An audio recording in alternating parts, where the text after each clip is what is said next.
जिस 2G के खिलाफ खुद भारतीय जनता पार्टी के लोग चौराहे चौराहे पे, गली मोहल्ले में भारत के प्रधानमंत्री से लेकर पूरी पार्टी तक आंदोलन कर रही थी, प्रदर्शन कर रही थी, आवाज उठा रही थी और बार बार ये कह रही थी कि ये तरीका ठीक नहीं है, फर्स्ट कम फर्स्ट सर्विस की, फर्स्ट कम फर्स्ट सर्व की जो पॉलिसी है वो गलत है, यही आरोप था।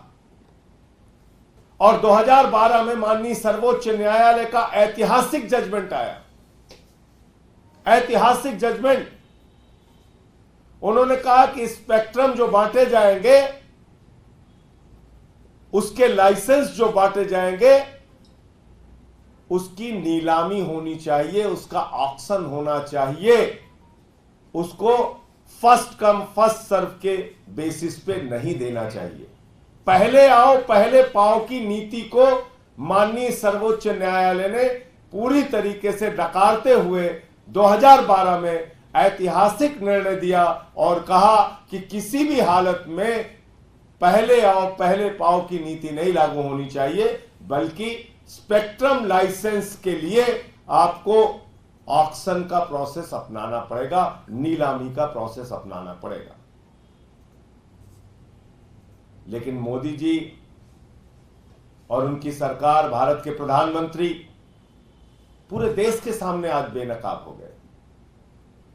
इन्होंने 2023 में जब 150 सांसद सदन से बाहर थे, उस समय वही नीति जिसके खिलाफ प्रधानमंत्री जी थे, वही नीति जिसके खिलाफ भारतीय जनता पार्टी थी, वही नीति जिसके खिलाफ पूरा देश था, वही नीति पास कर दी, पहले आओ पहले पाओ की नीति।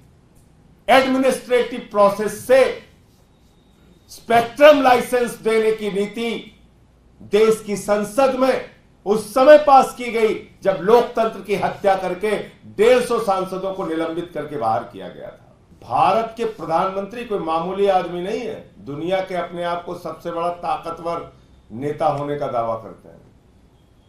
ये दुनिया के सबसे बड़े नेता नहीं है, ये दुनिया के सबसे बड़े भ्रष्टाचारियों के संरक्षक है भारत के प्रधानमंत्री, दुनिया के सबसे बड़े भ्रष्टाचारियों के संरक्षक। और ये आप देखिए, ये कोऑपरेटिव बैंक घोटाले में अजीत पवार और उनकी पत्नी सुनेत्रा पवार और उनके नेफ्यू तीनों को क्लीन चिट मिल गई। बीजेपी की सरकार ने क्लीन चिट दे दिया उनको, मोदी जी ने क्लीन चिट दे दिया। ये आप कर रहे हैं, खुद से आरोप लगाते हैं 70,000 करोड़ के घोटाले का, कोऑपरेटिव बैंक घोटाले का जिक्र करते हैं आप। इसका जवाब कौन देगा? प्रधानमंत्री जी।